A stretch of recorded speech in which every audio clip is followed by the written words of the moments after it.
butter for you. But first, a short history lesson.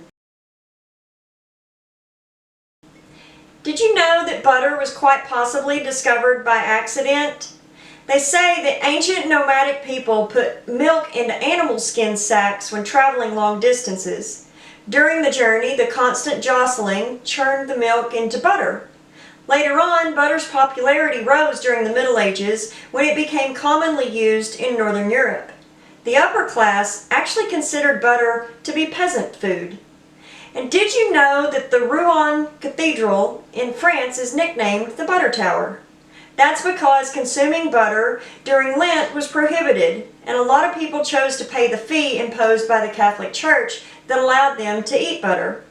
Now, although there are still tribes in Africa that place their milk into animal skin sacks and then slosh it back and forth until butter is made, I'm going to show you a much easier way of making butter right in your own kitchen. So here we go. So let's go over what I have here. I have a strainer, which you may and may not need.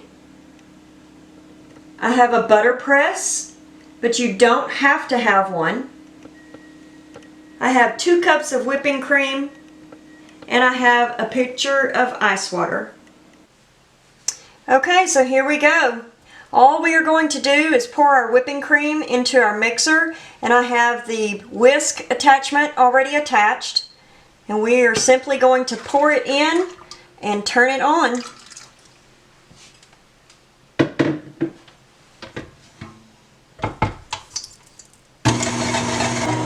I'm going to turn this on low and then put my splash guard on so that it doesn't make a huge mess before I turn it on to high.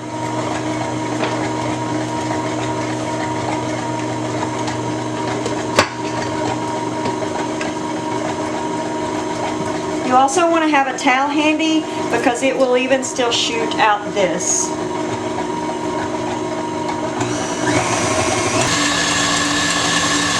You can kind of peek in the back right there and see what it's doing.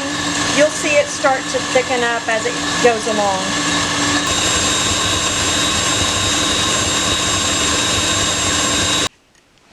I have stopped it so that I can show you.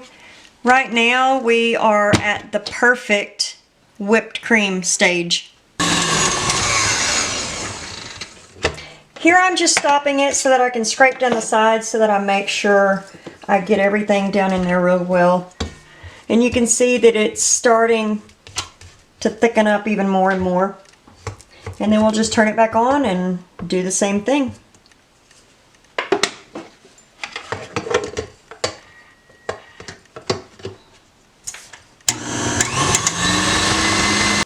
Here you can see that it has separated, and that liquid down in the bottom is just buttermilk that we will set aside and use in another recipe. Now I'm going to drain that buttermilk off and then re-whip. I'm just putting this back down in here, and then we will drain all of that buttermilk off. That's good enough. Here I'm just pushing this over to the side so I can pour that buttermilk off, and then I'll show you how we continue on. Just like that, and then we simply pour this through, or pour this out.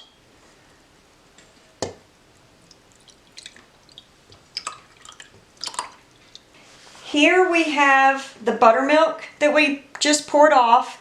We got 1 cup of buttermilk, and remember we started with 2 cups of whipping cream. And then this is the butter.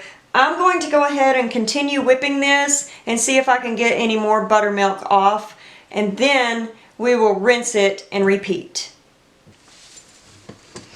Okay, I'm just going to whip this again. Up until this point, we've spent about 4 minutes whipping to get to this point.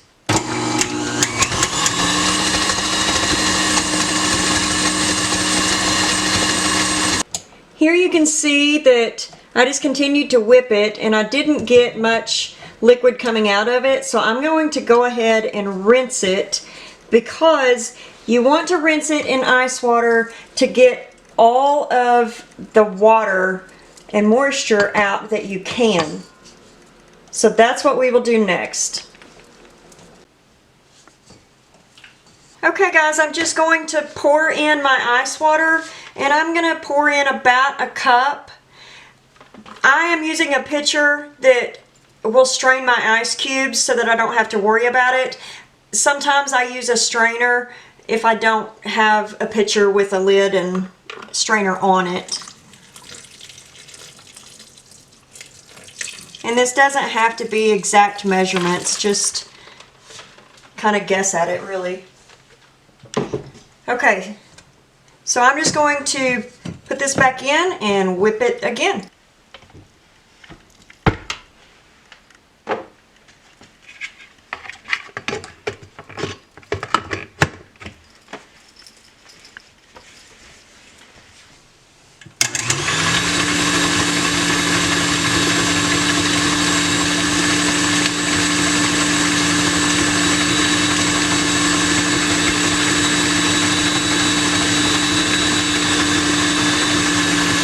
We have rinsed this and whipped it again.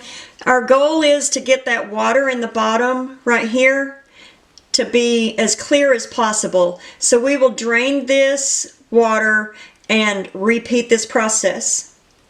Okay, I have drained that cloudy water off and replaced it with fresh, clean ice water, and I will whip this once more.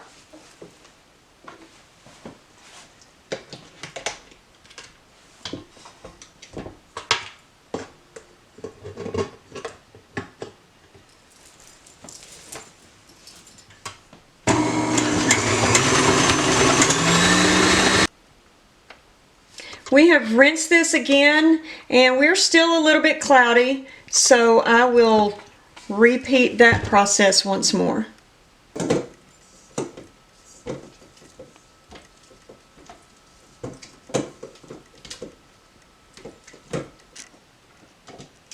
I am scraping this off of the mixer and putting it back into the bowl because we need to scoop this up against the side of the bowl and kind of squeeze out all that excess water. And I'll show you how to do that.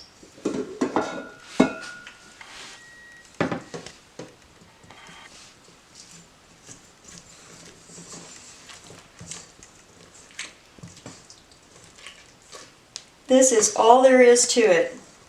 Just squeeze it up against the side. You can see the water coming out when you squeeze it up against the side like that, and that's what you want to continue to do, is just push that water out of there.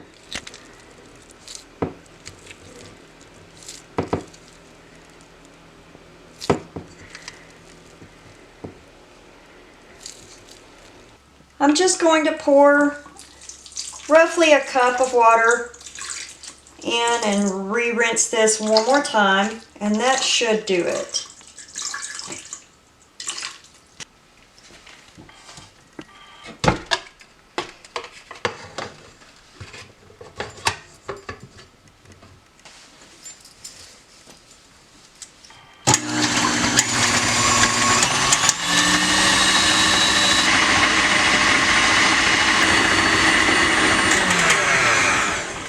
You can see that the water is clearing up, and we're going to call that good this time. Next, I will scrape it against the sides and push all that water out, and then I will whip it one more time without the water just to make sure that I have any excess moisture out. I have poured all of the water off. I'm going to give this one last whip to make sure I get rid of all of the water that's in there. Okay. This is what it looks like when it's all whipped up and all the moisture is gone. We will move over to our press now. Here is our butter, and I am about to put it into my press. This is just a little butter press that we found in an antique store years ago. You do not have to use one. You can just put this butter into any airtight container and pop it in the fridge. I am going to protect mine because it is so old. I'm just going to put some saran wrap in it before I put my butter in.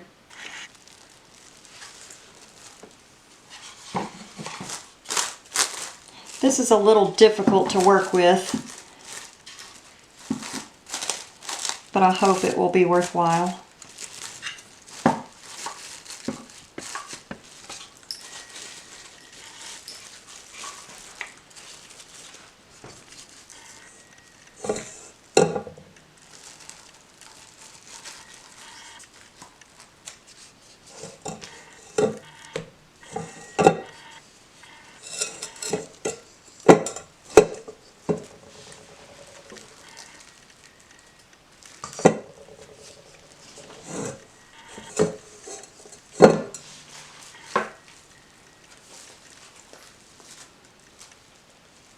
Just pushing all of that down in there.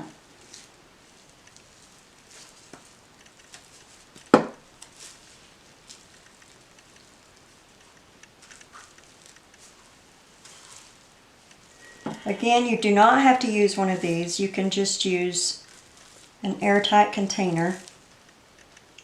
As you can see, this is a decent sized butter press, so you would have to make quite a bit of butter to overflow this. I'm going to grab a plate, we'll turn this over, press it down, and I'll show you the finished product. Okay, I'm just going to turn this over, upend it, and then steady pressure and push down until I hit the plate. And here we go. Okay, let's see what we have.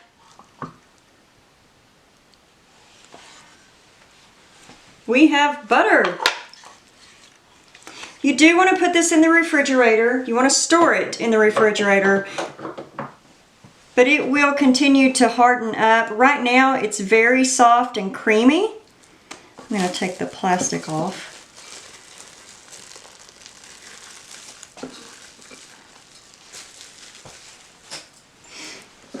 There we have it. Fresh butter. There is the finished product. As you can see, there's a little bit of a difference in color. This is just your regular butter that I bought at the store, and this makes 2 sticks. And here we have our own made-at-home butter.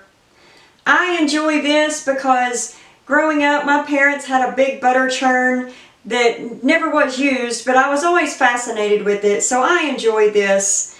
I hope you have too. We are going to put this on some fried mush, maybe some homemade bread. If you haven't checked out those videos, please do so. I'll link them down below. As always, like, share, subscribe.